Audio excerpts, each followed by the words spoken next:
Has there been at any point where you feel heavy, like the vision have become like a weight on you? There are moments you get to that point where you feel like, man, can I continue? Yeah. And it gets really tiring. But what keeps you going, however, is the love you have for the profession and the passion that keeps you going. And of course, hope in God that it can only get better. You're at that point where you feel, what next? How do I beat that? Like they say, you are as good as your last work. What you have to do, you have to be your best critic. Even at those moments where you feel like you've achieved, you can never rest on your oars. You can never rest on your oars. You want the next one to be bigger and better. It's painful to learn from your mistakes. Sometimes it's better to learn from other people's mistakes. But when you experience it yourself, probably it's even a better way of teaching and learning. So you can never rest on your oars. Sometimes some criticism can be very hurtful because some people, the way they won't tell you, they will make it look like you've done rubbish, and those can really hurt. Even at that, take a deep breath. In that dark cloud, there must be one little silver lining. It's about where you're going and not where you're coming from. If you know where you're going, you will pay every price. If you're consistent, somebody will notice you. There's a moment every visionary dread. Yes, not a lot of people talk about it. It's the moment when the vision you once chased, that project, that excitement you were pushing for, gunning for, and chasing all your life, it becomes heavy, too heavy, almost too heavy to handle. As if you are tired, but not the kind of tiredness that sleep can cure. Yes, this is what we call vision fatigue. I remember a time where I sit down on my table and the project that I've prayed for all my life, and I'm looking at it, and my soul is tired. I don't feel any excitement. The noise has faded. Everything has died down. The applauds have stopped. And you're just looking at it. We call it vision fatigue. It doesn't mean that you are a failure. It doesn't mean that you are an imposter. It just means that you're tired. And this is what we're going to discuss today. Vision fatigue, what to do when dreaming feels heavy. If you're onto this channel for the first time, my name is Choma Ezani, and this is Minding Your Tomorrow. And just like I said, we are talking about vision fatigue, what to do when dreaming feels heavy. And today I am not discussing this topic alone. I am here, as always, this time with an amazing person, a storyteller. He is the founder of Raw Productions, and he is my own very own deacon in church. And this is no other person than Patrick Otero himself. Thank you, Choma. Thank you, Deacon, for coming. Sorry, I call him Deacon. Sorry, you will not catch me calling him any other name. Okay, I've told you his name is Patrick Otero, but to me, he's Deacon. Thank you for having me. I'm pretty sure you have that. Thank you very much, sir. Thank you. I appreciate it. It's an honor to have you here.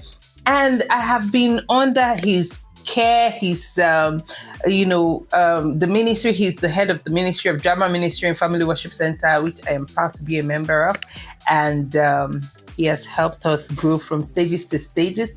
And now we are producers still under what we have learned from him. Yeah. Thank you so much, sir. Thank you for all your impact. Thank you for what you're pouring into us. Thank you. And it's such an honor to see all of you grow and blossom the way you're blossoming now. I can't wait. I'm just like a proud father watching his children doing so well. Thank you, sir. Thank you, sir. I can pick on you. Damilola is doing very well. Yes. And so many others just like that. I mean, Kat, everybody's doing so well, and it's good to know. Thank you, sir. I appreciate that. Okay, let's dive into it. Yeah. Vision fatigue. What to do when dreaming feels heavy. So I will start by asking if you have always been a storyteller. You're into stage, mostly into stage, and you're an actor. I know you acted a couple of films, Halita, and a couple of other movies that I followed you. Has there been at any point where you feel heavy, like the vision have become like a weight on you? Well, like every other human endeavor, there comes a moment where you get overwhelmed, particularly if you're playing in our kind of climb where it's not particularly prim and proper, where not a level playing field in terms of facilities, where you don't have, what it takes to excel in your craft, particularly as an artist or as a creator, in this case, a storyteller. And for those of us who've chosen the path of stage more, it's a bit challenging because to produce stage plays and keep it going, you need a real estate. So you need a theater in town. And for those of us who are in Abuja, we don't have that. Absolutely not. There's no place you can call a place built for theater purposes. So you find us adapting to hotels, all kinds of halls, and just to get theater on the road. Yeah, so sometimes you get overwhelmed because what makes up the theater is not there. So you try to adapt. And in adapting, you probably are spending more money. Of course. And you're trying to recreate and just improvise.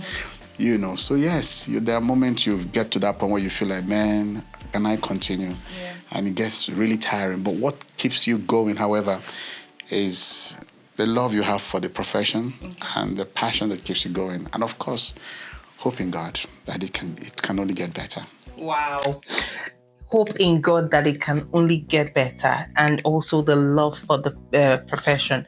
So if I'm going to ask you this question as a storyteller now, if you were to play your life as it is now in a movie or in a stage play, what act or what scene would this be? And what would the title of the movie be called? Scene? I don't know. Because the truth is I don't know where it will end. Okay. So it's difficult to say this is what scene you're in. But if I will use my own human instincts, I will say just at the brink of a breakthrough will be the scene I'm in now. Wow. Just at the brink. In fact, I'll just title it Just at the Brink. But in terms of the title of the stage play, I'll call it Beyond the Obstacles. Yeah, because there's been a lot of obstacles, but you fight them, you rise above them, you keep going, you keep fighting. So you keep conquering these obstacles and you keep submerging. So I'll title my maybe now you've just given me an idea. I'll probably write my story and title it Beyond the Obstacles. That's what I'll call it. Talking about obstacles, right? There has been, we know what applause means in our line of work, where you put up a beautiful stage drama or a beautiful film, and there's so much loud applause and everybody, and you're at that point where you feel, what next? How do I beat that? How do I create what would break what I had just done? Okay, yeah. Like they say, you're as good as your last work.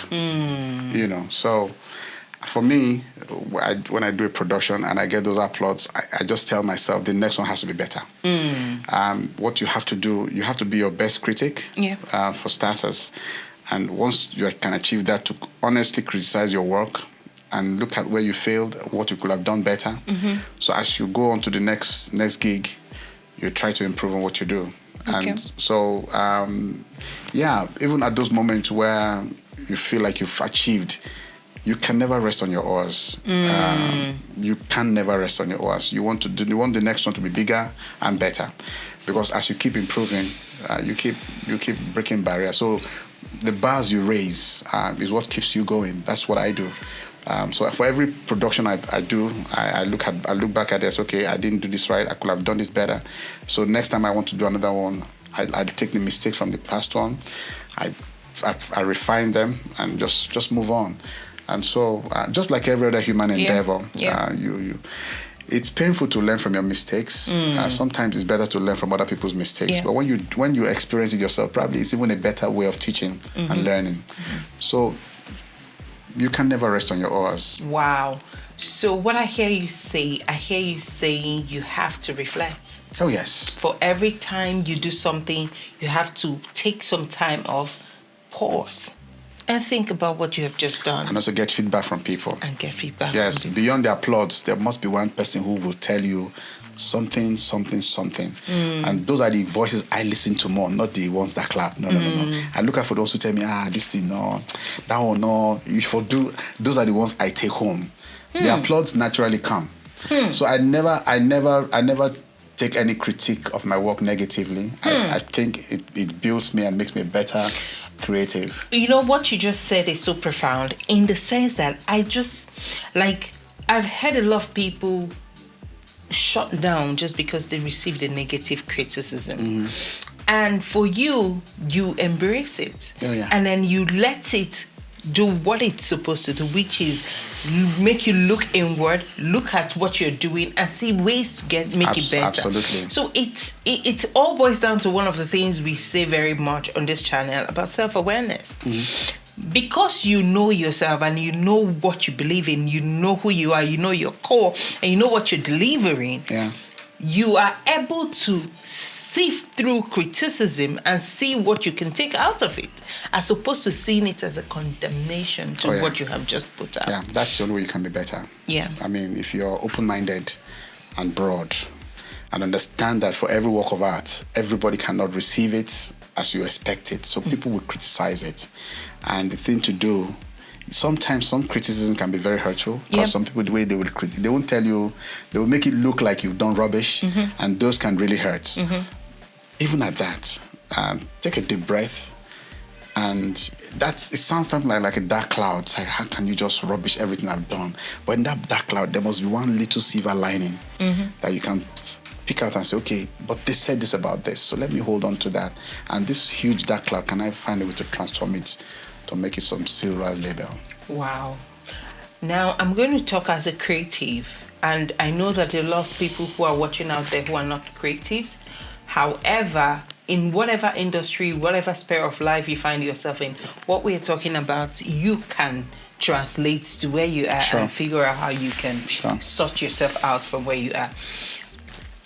What I'm trying to say, there's this movie I used to watch with my daughter. It's a Disney movie. It was a Nickelodeon or something like that, where it's like an acting school, a drama school, where they train kids to become good actors. And in one of the scenes, they had to make the girl act. There's a story they call the bird story. Now, that bird story, what they do is that they come out and then they have you act it, and they don't give you any reaction. So, did you do it well? They don't respond. Did you not do it well? They don't respond. They just left you. And then she would, every time she finishes, and then she was, how did I do? They were like, do it again. Every time she finishes, how did I do? They said, do it again. And then one time she finishes, practice, came up with, did better, and then came out, and then she reenacted the bird story. And they said to her, and then she asked, how did I do? And nobody was like, she said, no, I don't care what you people think. I put my soul, I felt it. This was what I did. This was what I did. And then I did it as best as I could do it. And that was when she passed the test. The applause came. They loved that. They said, sometimes it's not about other people's reaction. It's about how you have communicated. Are you fulfilled? What you have given. There must be a sense of fulfillment. How do people get here? Because this is where a lot of people are stuck. Because they are looking for that appraiser or that recommendation or that person who is going to say, okay, you finally done it well. How do we navigate and come out? Okay, so I'll share briefly a personal story. I started this journey of creative work about 27 years now. I've been doing stage plays. In between, I've done a few screens here and there. Well done, so sir. in the next few years now, I'll be celebrating 30 on stage. Wow. Okay? And that for me is a milestone. Yes, it is. However, it has come with a lot of challenges. So I chose to be a producer and director. Difficult place to be in. So that means for every time you do a play, you must pay actors. You must put the resources together and pay. And because it's stage, it's very difficult. Extremely. Sometimes you do the play, and because you don't get sponsors, You do the play, depending on maybe some friends who will support you and get free, which hardly is ever enough. You find yourself begging actors to say, I'm sorry, I can't pay you this, or just give me some time. So every time you're doing the same begging over and over and over again. And a lot of time, because you've done one, you've not paid, the natural thing to do is you can't do another play because you're owing for the last production. But I don't do that because I'm headed somewhere. I will talk to you. I'll say, listen, I'm on a project, and why I've called you is to come along with me. If you're that impatient, okay, give me some time. I'll look for money and pay you. So the most challenge we have most times is getting money to pay artists. Artists don't care what you do. Just pay me my money. I've done your job, And sometimes you'll feel, if we're all in this ecosystem together, we should have some level of empathy and sympathy to say, look, I feel what you're going through. Okay, because now I've taken theater to a different level. I don't just do theater like most people do theater anymore. Because I was in the US a couple of times. I've seen a Tyler Perry stage play live. I've been to Broadway shows. I've been a lot of Broadway shows in New York, so I understand the level of what that kind of theater demands from you. So that means you're going to put in quality sound, quality everything you want to do it well. Of course, quality actors. So it comes with huge resources. My theater budgets are always huge, because I do not compromise. Plays I will probably use 1-2 million to do, most people. My budget is in the neighborhood of 20-30 million. Wow. For every play I do, because by the time you consider months of publicity, screen, sound, lights, the microphones, the actors, costumes. And then the hotel, like you said. Everything. So the budget is huge. But we keep doing it. Yeah. Sometimes we're able to pay the bills. Sometimes we owe people. We beg them. It comes with the territory. But because what we have learned, we have understood that what you do is to build friendships with people. So what I have done over the years, what I've learned is build relationships. So most times I'll call and say, look, I don't have what it would take to pay you. I know your value, but help me. And that's why people like Richard Mofedamijo, Joke Silva, Bimbo Manuel, Francis Duru, Hilda Dokubo, these are big-time A-list actors. Yes. But I put them on my stage. Sometimes I don't pay them. Relationship helps me get them. Yeah. And they say to me, because we like what you do, I will support you. Yeah. That's what RMD has done. Even Kate Henshaw, the last time she came, we just gave her a little allowance to go back, So those things are what keeps us going. So Chioma, for me, it's about where you're going and not where you're coming from. If you know where you're going, you will pay every price. I mean, not negative now. Yeah. You do everything to get the job going, because I know there's something called consistency. If you're consistent, somebody will notice you. Yeah. And that's what has happened to us right now at Road Productions. Transcorp Hilton has noticed us. Yeah. And they invited us now. It's been 3 years and counting. We have 5 slots of stage plays every year with Transcorp. Wow. For nothing. Wow. That is incredible. Do you understand? And it's because we have built a brand and a track. Yeah. They've watched other theater companies, but they say, you come. Yeah. We'd like to work with you. So every holiday at the Hilton, Valentine, Easter, Salah, Independence, Christmas, we have a slot to do a stage play. Wow, that is beautiful. It comes with consistency. I could have given up in the first time when I couldn't pay actors and they're all angry, calling me names. If I tell you how much they've abused me in this town. What they've called me names. That man, they use people, they agree pay, he's this, he's that. And they say, I have plenty money, I just don't want to pay them. I say, I wish. But because you're praying those prayers, amen. Let the monies come. So now we're building the brand. Yeah. And the next play we're doing is probably the biggest I have done. Wow. Because the play will fund itself. It's a story of a personality I'm telling. And so the personality's friends will fund the play. So this time, I will not beg any actor. In fact, I will pay them like I've never paid them for. It will look like rain is falling. You understand? And it will continue like that. Amen. But you see, the point I'm making is you have to overcome obstacles and challenges and keep your eyes on the goal. Yeah. Just set your eyes on the ball. Don't take your eyes off. If you know where you're going, don't give up. obstacles will always happen. Because there are people with crab mentality around us all the time. All they do is pull down. So you don't let those guys pull you down. You jump ahead of them and stay focused, because once you get there, you platoon, and then you can only get better and better and better, you know? I like what you have said so far. It's just very encouraging and motivating at the same time. Even for somebody like me who is an up and coming. You're doing well. You're doing well. I mean, you've done well so far. Thank you, sir. And it's one thing I'll tell you. Don't give up. Yes, sir. You see, society will throw all kinds of things at you. Don't give up. Yes, sir. You just have to keep pushing. Yes, sir. People will say things. Sometimes they will even test your knowledge. In fact, they will test your integrity. They will test your capacity. They'll say things about you. They'll say you're not a Christian. Yeah. I've heard that. Wow. And he say he's a deacon. I've heard that severally. But God knows my heart.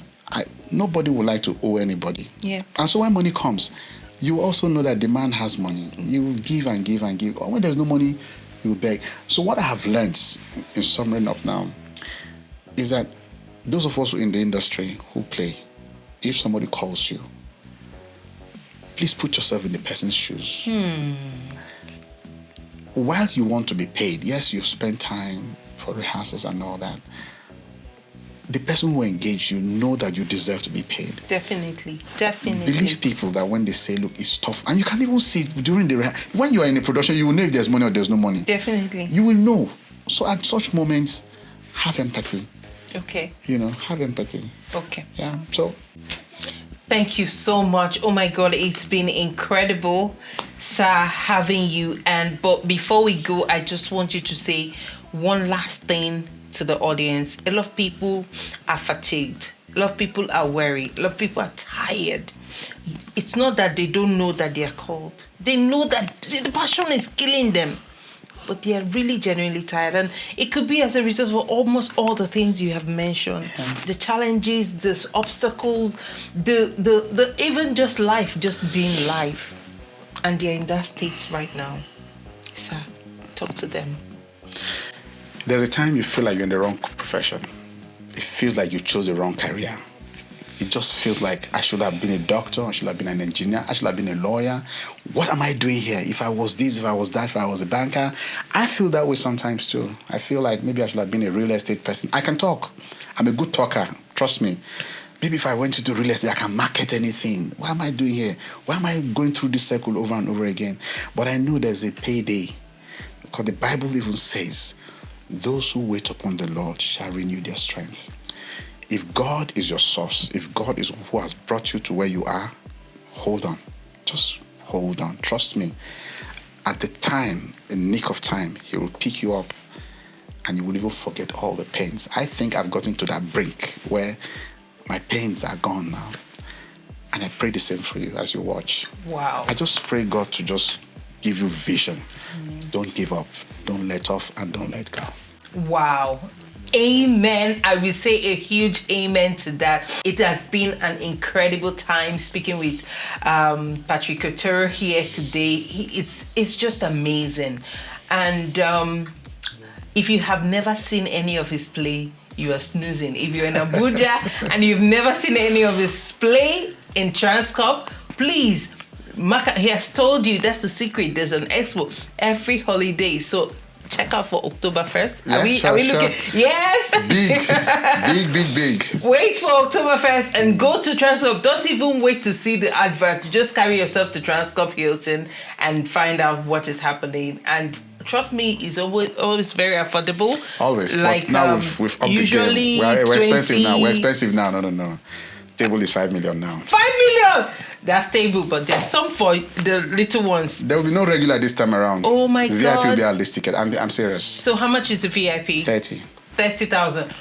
Guys, we can afford 30,000. Let's go see this play. Trust me, it's what it is. What your time is, what your 30,000 naira, and let's make it happen for ourselves and just keep dreaming. Wow, this has brought us to the end of this episode. It's been Vision Fatigue. What to do when dreaming feels heavy. It's your girl Chioma Ezani again, and guess what? If you're new to this channel, click the subscribe button, like, comment, tell us what you think, and then we'll respond and we'll have a conversation. Until next time, peace out.